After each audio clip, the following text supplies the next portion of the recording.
I always say International House of Pancakes. It's too many words. People just have to say IHOP because they Well, can't. and that's why they changed the name. You are a huge influencer on that. Thank you.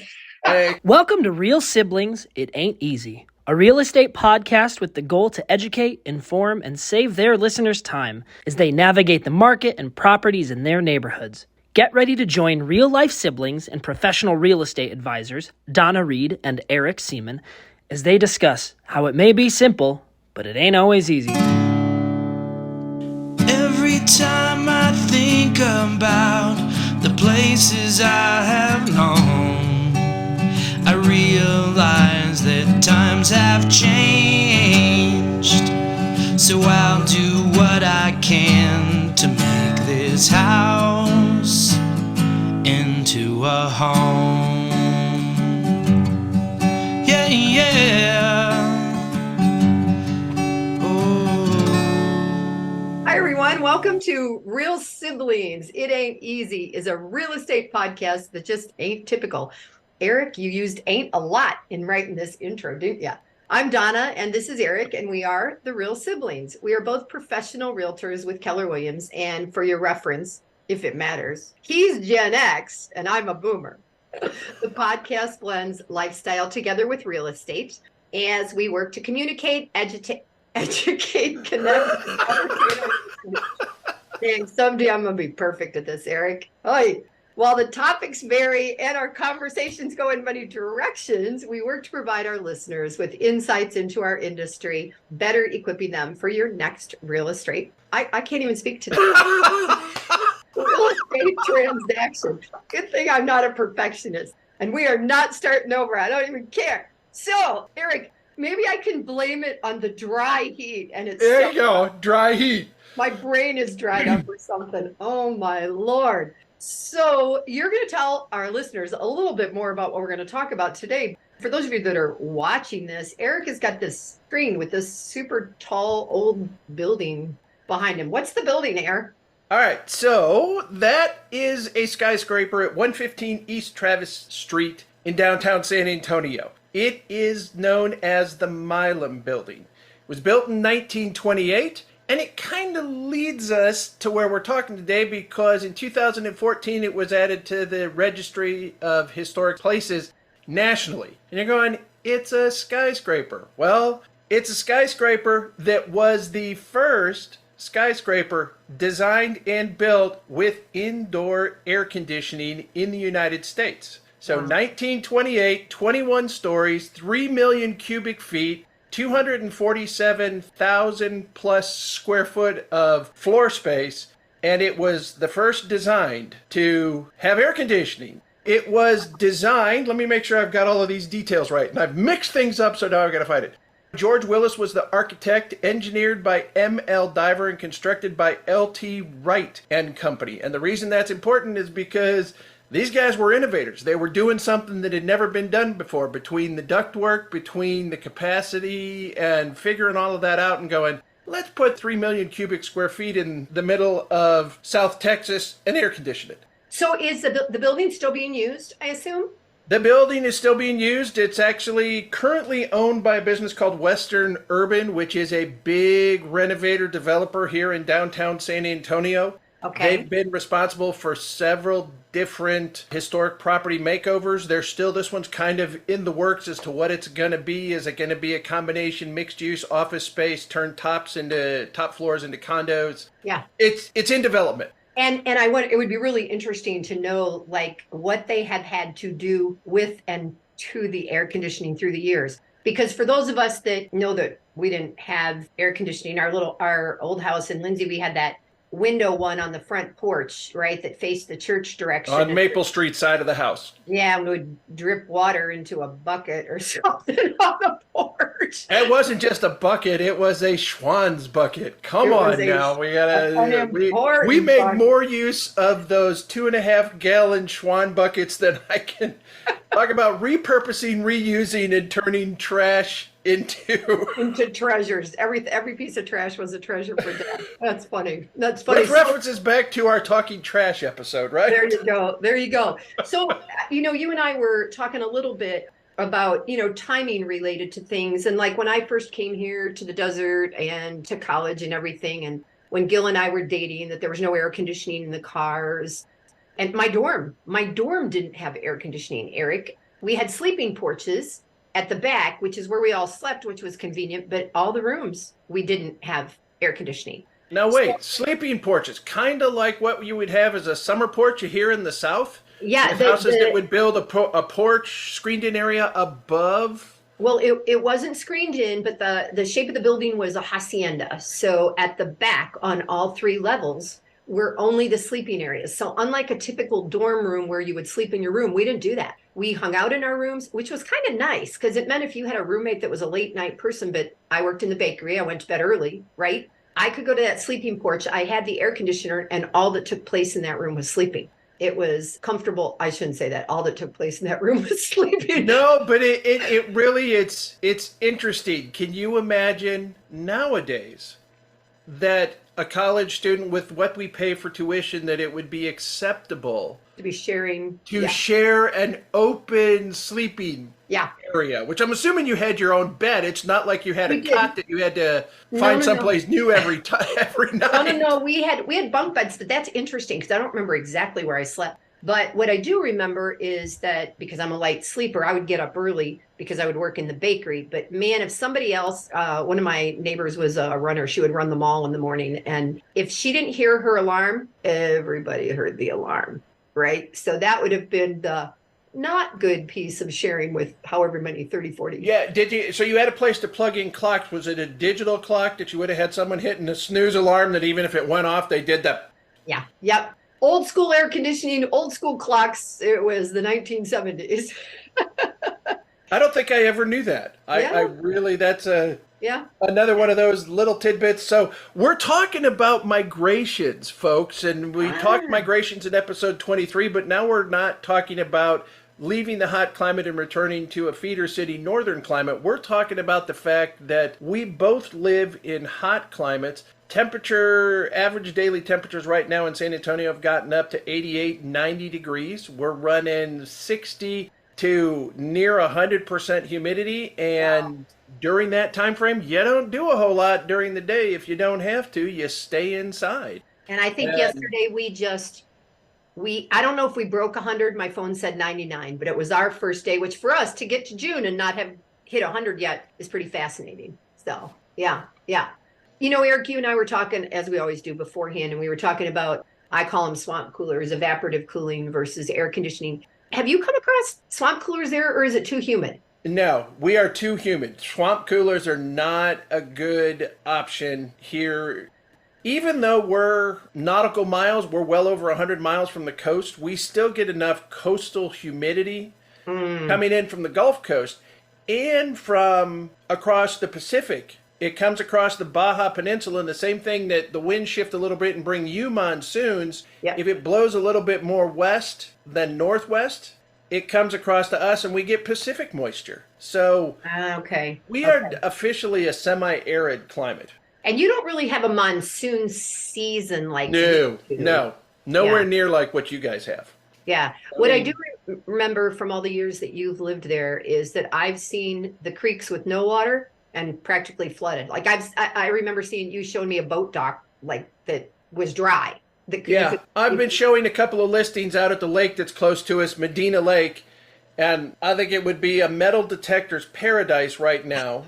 The lake is now, with what the recent rain we've had, is probably somewhere around 80% empty. Oh, wow. So 20% full. So that means there's a lot of deep channels where people have lost rings, lost necklaces, lost other stuff that's now fully exposed. Go down there with a metal detector and start digging in. Wow. What an interesting thought. You're right, because people lose things like that all the time. Wow. Earrings, necklaces. Just think how much is down there in these open channels now that are available. Real antiquity. You don't know, right? Wow. That's it. Before we continue on, and we're talking air conditioning today. And I had mentioned that I ran across one of those random social media posts. Oh, yeah. Where someone just kind of puts it out there and goes, answer this question. And the world changed when? ... And people filled it in. And you can imagine across generations, you were getting the telephone. Right. When we had created airplanes, when we went to the moon, when we got rockets, it's computers. But the one that always stuck out with me was this lady who answered and said, the world changed when we added air conditioners in the home.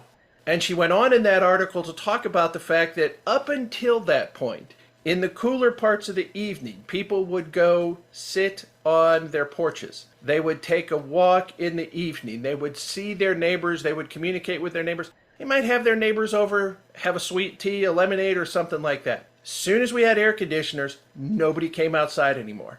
And for her, culturally, that was a huge switch because you know your neighbors now, but do you know your neighbors? Because even if you're in a neighborhood where you only have 10 foot between your houses, right? You wave to them when they may be out checking the mail. But for the most part, most of us don't visit with neighbors like we used to. Yeah. And is that air conditioning's fault? Well, it's interesting again, as we reflect back to our childhood. So air conditioning or not, it's still a small town. People were still out. We know that people walked, rode, and it wasn't like there was 100 miles of options. It was like a mile around the loop around town or something. Okay, so thinking Lindsey, I'm thinking the Rogers, Carl and Eileen, would be on their bike. Who else rode with them? There was a biking gang that ran. I don't remember a biking gang. Lindsey, that point where they had the flags on their bikes and they'd go walking. I wanted to say, gosh, aside from Rogers, who else was in that list? I'm not remembering. I don't know, but I do remember that Nick Sarl was a runner and that he was one of the few people that was exercising and running before everybody was exercising. Before everybody else was. I also think sure was. That the small town just lends itself to that. And we're going to be talking a little bit more about that in our next episode, with some people from our hometown as they approach a special event. But for here, what I notice is like we go all summer and we hardly see each other. And partly I have mostly older neighbors, but the one couple who has, I think Stanley's 3 now, a 3-year-old, they help with my mail. He loves getting things out of the freezer. Sorry, I got to interrupt. That just sounds funny. How many kids that are 3-year-old today are named Stanley? That's got to be a family name, right? It is. It's unusual. And this bright storyteller who knows that I have mini ice cream cones in my freezer because they bring my mail and stuff like that. But, they'll go to pools, they'll go do activities, but we leave in the summer. People leave here because of the temperature. And if not, what's interesting is it a good time to talk about evaporative coolers, Eric? I was just going to say, so talk about that because you've got dry heat behind you, right? Yeah. You've got your skeleton, and I know gift shops, you get into Arizona and you see the little shot glasses or the coffee cups, and it's like, it's a dry heat, and there's some sort of bones in the bottom of the... Yeah, and it's a big joke about it, but what you just said about 60% humidity is something else. So I was telling you that June is our hottest month, typically. A lot of people think July, August. Well, that is when we do get monsoon rains and it cools down. But when I first moved here and when we started selling houses, people would talk about these swamp coolers, and that's kind of a nickname for an evaporative cooler. It only really works well in dry climates. And when I was pulling up information today, they were talking about the Coachella Valley in California, which only averages 6 inches of rainfall a year. So, Tucson doesn't always do much more than that. Yes. The way that the evaporative coolers work is that they take hot air and it pushes the dry air over water that's supplied with a pump. You have to keep those pads clean and you have to, keep the water going. It evaporates, it cools the air, and then they send it into the house. And it can change your temperature from 5 degrees to 40 degrees. As soon as we start hitting more humidity, it's not as practical. If it's going to monsoon rain out night, you don't care if you're putting moisture into your air. And now if you were to go Google evaporative coolers, you would get the tiny little ones. Like instead of a dehumidifier, you'd have a humidifier, whatever. You'd be putting moisture in your air. And I have a little one in my bedroom, for in there for sleeping. When you first started, they were talking, I was reading about a commercial building. So thinking about the building behind you, if that had evaporative cooling, they would tell you originally to crack the windows to let some of the hot air out, right? Just like when you get in your car, maybe when you first turn your air conditioner on or something. And financially, it saves like 50% on installation and about 75% on energy costs. So those people. But what did you say about that? You're going, when we talked before this, there's that fact. You're saving energy and it's lower cost, but none of the new builders are offering to put evaporative cooling into their homes. Okay, so you just said not offering. There's one thing about this is what we're building for the community, but do they not even offer it as an option if somebody wants to? Until we started talking about this, I don't know, but I don't think so. The old homes here had lower ceilings, right? And so that cooling was cooling a smaller space. Now we have 2 stories, vaulted ceilings, bigger homes. We all live in bigger spaces. And a lot of those will have 2 air conditioners. I have one under contract right now for an upstairs and a downstairs air conditioner. I don't even think it's an option. And I'm selling one. It's under contract from 1978, which is the age of the place I live in. Right. And it had both an air conditioner and the evaporative cooler, but my friend never used it. My friend never used the evap. So one of the things that happens is, like everything, you have to do maintenance or it rusts, right? Because you have the moisture and you have the pads. Okay, so terminology. We started with swamp coolers, evaporative cooler, and then another slang term would be an evap. Well, that's just me saying evaporative cooling. Okay. I didn't know if that was actually something that depended on where you're at in language, that may be another way they refer to it, because we've come across other terms as we've done this where an office does exactly the same thing but has different names for it. A pier and frame foundation versus a slab, and then we talk post-tensioning versus rebar. So there's different things, and I just... No, that's just me just shortening it like we do with, I always say International House of Pancakes. It's too many words. People just have to say IHOP because they can't. Well, and that's why they changed the name. You are a huge influencer on that. Thank you. Kentucky Fried Chicken got to be too long too, so we have to do just KFC. Yeah, so we have all these shortened words. And my place, even though it was just minus 79, the evap was already gone. The evaporative cooler was already gone when I moved in. And it's just air conditioning. Now, I live in a townhouse, so I am connected on 2 sides, which keeps my bill a little lower anyway. And by the way, now I'm a weather wimp and I don't take it down to a super cold temperature. I bet I'm sure your house is way colder than mine because you're so much more hot-blooded than I am. Well, during the summer, when you're over 90 degrees and approaching 100 degrees, it is reasonable to keep the inside of your house at around 78 because it still feels 20 degrees cooler and drier. So you're not only have the heat in San Antonio, but you have the heat and you have the humidity. So if you come in from being in a hot, moist heat into a cooler, drier heat, it's substantially different. Now at night, we take it down to have a cooler temperature to sleep. But thankful for programmable thermostats. I start stepping it down at 6 o'clock at night during the summer. At 9 o'clock is where it starts going towards the maximum. So I don't even try to overload the system and say, we're going to go from 78 and drop that temperature all in 30 minutes. I step it down to help make the power consumption a little more reasonable. So it's interesting that you say 78 because that's what mine's set at right now. I will keep mine 77, 78, or 79. If I walk out of the house, I'll put it at 79 because I know when I come back, it's still going to feel cool compared to outside. Going to feel cool. Then if I'm working, I might have it at 77, but it's amazing the difference in how much more the air conditioner works for those 1 or 2 degrees compared to, but 78 is kind of my go-to. And when the kids are here, they want it at like 72 and the ceiling fans and, the whole shebang. And I just don't do that. And I have solar, as I mentioned before. So there's this combo of, what I'm going to do with it, how much I'm going to pay, what do I want to pay, how hard. You had mentioned that you and a friend were out at a restaurant. Yep. Recently. And what did you say about that? Yeah. So my friend Beth and I went out to dinner the other night and we sat outside on a patio at 5:30, which in theory, super hot, the time of day, because 3 or 4 p.m. is usually the hottest. We were south, kind of on the southeast side, but it had a reasonably good covering. And it was 91 degrees out, but we were in the shade and they had misters. And the misters were not blowing constantly. The misters were coming on periodically. Is that one of your dogs?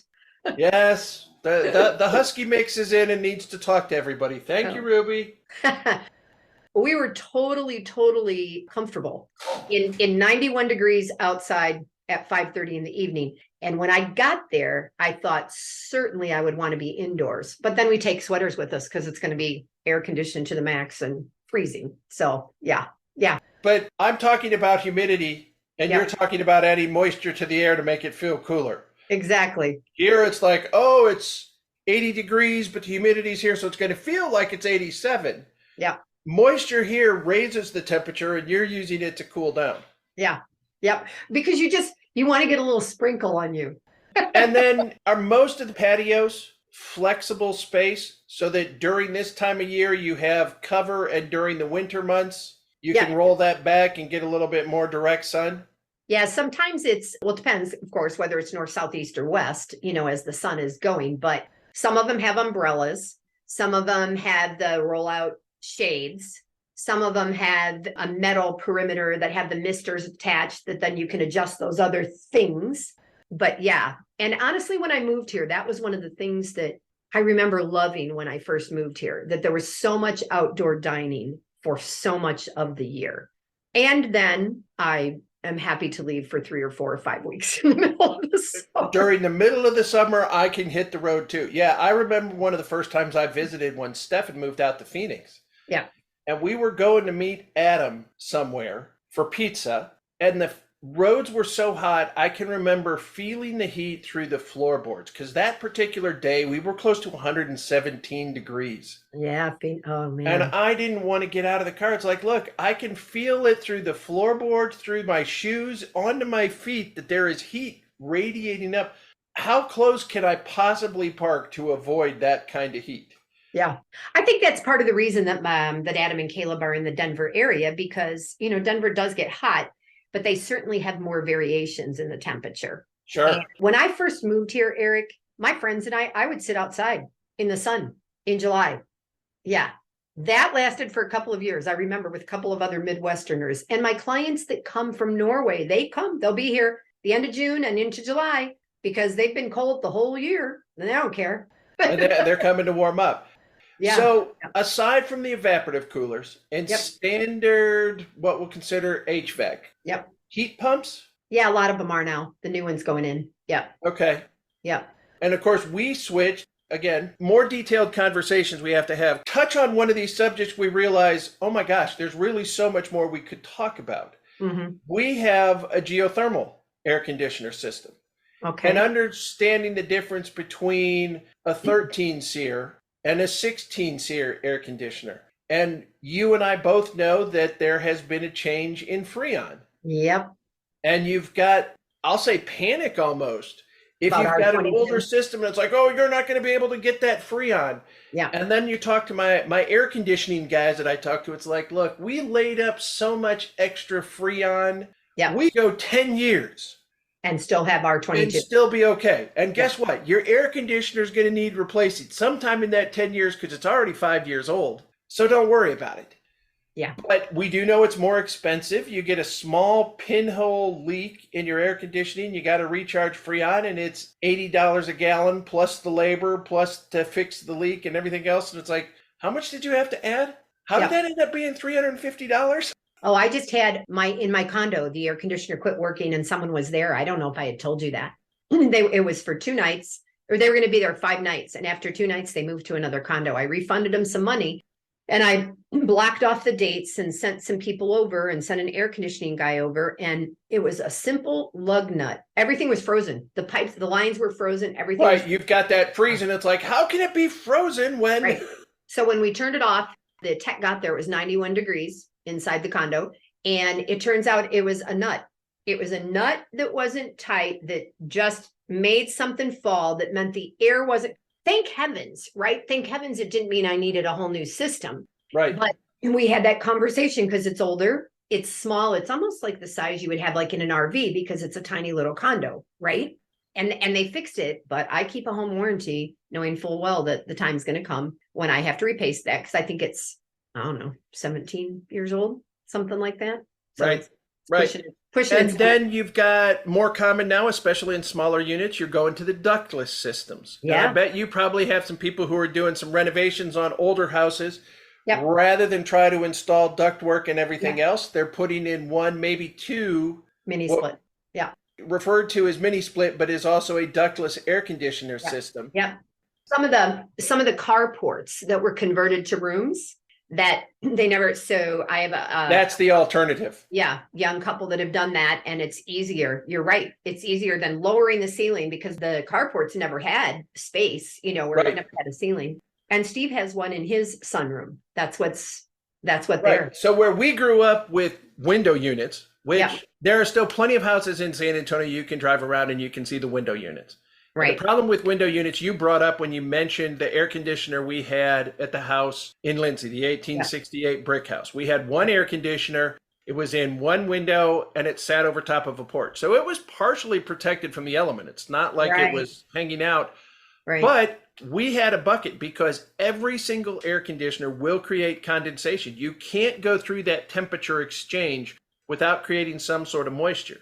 Right. The unfortunate problem we have in San Antonio is that means then if the unit isn't perfectly balanced, that moisture goes into the wall and it soaks insulation and it soaks wood and it destroys the sill and it allows wood destroying insects, termites, crazy ants, carpenter ants to go, hey, there's a nice, moist, scrumptious environment here. Let's hit it. And you're tearing out the whole wall.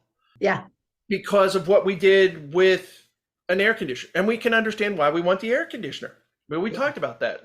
Like everything, one decision you make affects so many things. Has that ripple effect. And it's like, how many other things does it affect?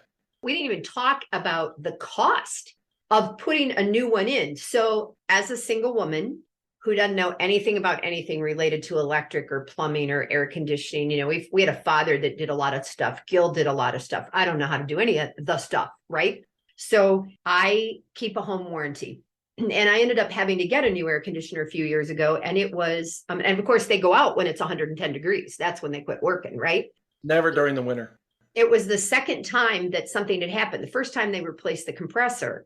The second time I'm like, I don't want another compressor because every year I don't want to have this happen.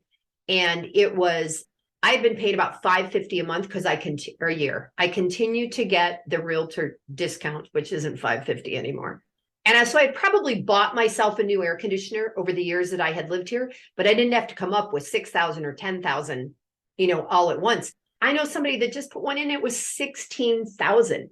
And I find myself wondering, is what you're going to save on your bill and the efficiency, how long does it take to make up for that? I don't know. So when we put in our geothermal system, even though it was, by the time we drilled and did everything that goes along with the geothermal. So in this case, with the geothermal, for anybody who doesn't know, you use the temperature of the ground as a heat exchange. Yeah. That means, depending on where you're at, you need to be able to drill holes into your ground to run tube that circulates water that is either pumped through one direction to take the heat out or reversed and draw the heat into the house during the winter. Got it.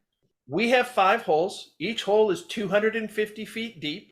Those had to be installed. The unit for the water furnace, which is another terminology for it. Wow. All totaled was almost $24,000. Holy crap. However, when I compared the numbers to any other standard air conditioning system, for the higher, more efficient, more productive, I could never get the lines to intersect. Where I said, here's how much the system cost, and here's how much I'm going to save. Those never came together. Oh, wow. Across the life of the system. So it was never going to pay for itself, even though it was supposedly the most efficient system. But I'm going, why do I want to spend $18,000 that's never going to pay for itself, where I could look at the geothermal and make the adjustment? The first months we had the geothermal installed, we lowered our air conditioning for a home that's entirely electric from between $75 to $100 a month by going to the geothermal over a traditional air conditioner. So it was more than worth it. Yeah. Yeah.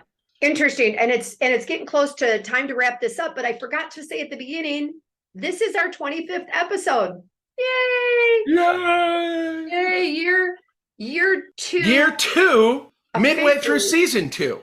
Yeah. Yeah. And it happens to be Eric's and my birth month.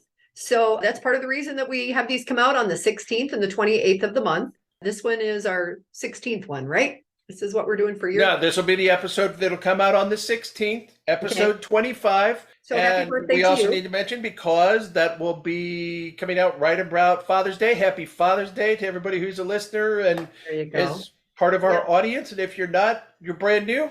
Happy Father's Day if that applies to you. Yeah.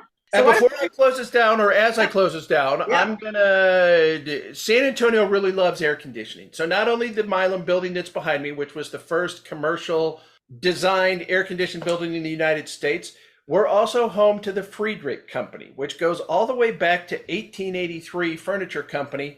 But the guy was a designer and innovator, and he became, by 1950, the company was one of the world's largest refrigeration companies globally. 2 years later, 1952, they rolled the first 500 of their, what do they call it? Floating air window units. And they became one of the top producers and still are one of the big innovators in the industry in home air conditioning systems. So go with San Antonio. Yeah. So go San Antonio. There we go. We want to close this one down. Thank everyone for listening and joining us. We've called How Life in the Small Village of Lindsey, and what we grew up with in heat and humidity in Ohio and how that impacted us and what we think and perceive here in Texas and in Arizona. It wasn't just the house or just the lifestyle, but a wonderful blend of the two. As we call it a day, please keep in mind that our goal is to communicate, educate, connect, and entertain our listeners. We are both realtors with Keller Williams, and we are here to help you find the perfect property for your family to call home and create your own lasting memories as you build your own wonderful life. If you're in San Antonio or South Central Texas, I'm available to assist you while Donna is in Tucson, Arizona. If you're across the United States or around the world, we are both part of extensive networks of professional real estate advisors. We would be happy to connect you with an amazing realtor. Remember, it may be simple, it ain't always easy, and until next time, I'm Eric. And I'm Donna. And we are Real Siblings. Every time I think about the places I have known, I realize that times have changed. So I'll do what I can to make this house into a home. Yeah. Hi, I'm Annabelle, and I want to thank you for investing your valuable time in listening to Real Sibling. It Ain't Easy. I hope you found this episode informative and enjoyable. There are several ways you can support this podcast with my Grandpa Eric and Aunt Grandma. Please take the time to like, follow, and subscribe. Additionally, leave them a 5-star rating along with a review on your preferred podcast platform. The final thing I would ask is that you recommend this podcast to a friend, a family member, or an associate. Your engagement is critical to their ongoing success, and they look forward to connecting. Check out the show notes Grandpa put together with their contact information, including emails, phone numbers, and website. And remember, the Real Siblings look forward to hearing from you.